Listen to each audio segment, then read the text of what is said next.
Aw, man. All right. A simple game of Uno brings laughter, learning. No, you said yellow. No, yellow.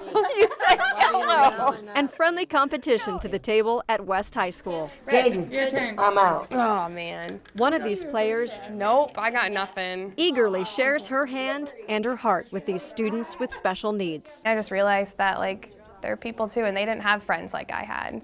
That really bothered me. So I want to do something to change that. 17-year-old Kailin Lust has a love for helping kids with disabilities, stacking the deck in their favor. You see in high schools there's like an issue with acceptance a lot of time, and so it's really like pushed me to change that view of people. Being, a friend to the kids who's a good role model is very important, because a lot of our kids, if they do develop friendships, they're not always the best friendships. Developing strong friendships is the idea behind the Best Buddies program. It pairs a West student with another student who has a disability. Kailin got involved her freshman year. Go for it, man. This year, she's president of the West chapter and still works with her buddy, who's also a good friend.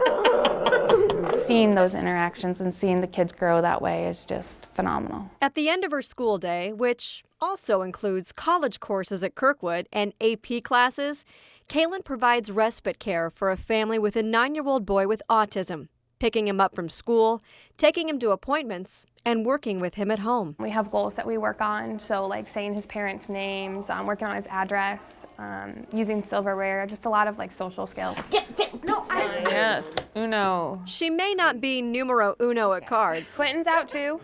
Yes. Aw, man. but she's number one to these kids who count on her friendship and support. Accepting people's differences, I think, is something that really drives me to do what I do. These kids provide, I think, probably Kailin and I more with what we could ever provide them.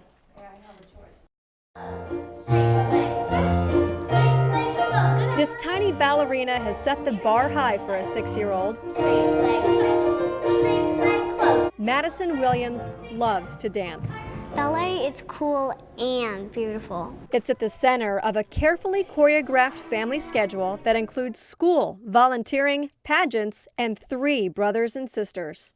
Well, if you ask my son, it's pretty much revolves around Madison's schedule. When Madison was just 4, she began competing in pageants, collecting more awards each time. We did America's U.S. Miss in November, and she won the Miss Iowa Junior Tween title. First, when I see the audience, I feel nervous, but when I start dancing, I just look at my mom and start doing some poses and stuff, what I need to do. Pageants introduced Madison to community service. She rings the bell for the Salvation Army and volunteers at her uncle's fire station in her hometown of Springville during fish fries and as Santa's helper. We got to hand out goodie bags and stuff. It was really fun. Very nice, ladies. Come back up. It's not a stretch to say Madison is a role model. She's proving that you're never too young to do what you love and help others. When she does it, she loves it. She always does it with a smile, and she wants to do more. So I say, why not? And I don't want to hold her back. Madison Williams, our Gazette KCRG TV9 Student of the Month. The doorway over here is, we believe, a bathroom, an original bathroom. A bathroom that dates back to the original Gear Street School in our town, Galena, built for 1st through 4th graders in the late 1800s. This is the 3rd and 4th grade room. With history came a vision for Robin Davis and her husband, Tim. We had always wanted to save a historic house in Galena. That was something that was a dream of ours. Even when it seemed like a nightmare with years of neglect and lots of damage. When we purchased the house, there was a 25-foot hole in the foundation in the back corner, and the house was near collapse. There were multiple holes patched with insulation and garbage bags, unthinkable water damage, and piles of moldy belongings from the previous homeowner. I was brought in by a representative from a tax holding company who owned the property, and he walked in and started giggling and said, "Oh my gosh, I've never seen anything like this." And I walked in and said, "Whoa. Look at these high ceilings and windows. I think we really have potential here." Potential that held on to the history of the building. One thing we did in the house is we kept every room exactly where it was when it was the school. So we have some odd-sized rooms because we kept all of the studs exactly where they were and we fit rooms into them. But something was missing. Robin couldn't find much history about the Gear Street School, only this picture of kids standing outside.